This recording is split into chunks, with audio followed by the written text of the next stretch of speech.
28টিরও অধিক তাফসীরের মধ্যে উল্লেখ করা হয়েছে যে আল্লাহ পাক রব্বুল আলামিন সর্বপ্রথম মাটি দিয়ে তৈরি করেছেন তোমাদের আদি পিতা আদম আলাইহিস সালাতু সালামকে। বলেন না সুবহানাল্লাহ, একটু জোরে বলেন না সুবহানাল্লাহ। তাহলে আল্লাহ পাক সৃষ্টির সূচনা করলেন। এই আয়াতে কারিমার মধ্যে আল্লাহ পাক রব্বুল আলামিন বলছেন যে আল্লাহ পাক সৃষ্টির সূচনা করেছেন আদম সফিউল্লাহকে দিয়ে, আর উনি হচ্ছে মাটির তৈরি। বলেন না সুবহানাল্লাহ, একটু জোরে বলেন না সুবহানাল্লাহ। এবার দেখেন পরের আয়াতে কারিমা 8 নং আয়াতের মধ্যে আল্লাহ পাক রব্বুল আলামিন বলেন সুম্মা জাআলনা নাসলা মিন সুলালাতিন মিন মাহিম মাহিন।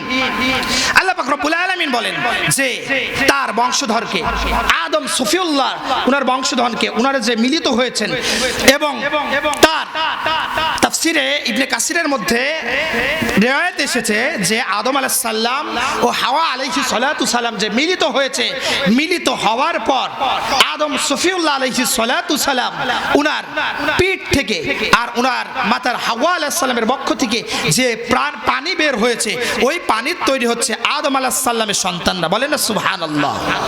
এই আয়াতে কারিমার মধ্যে ক্লিয়ার করে দেওয়া রয়েছে। যদি কারো সন্দেহ থাকে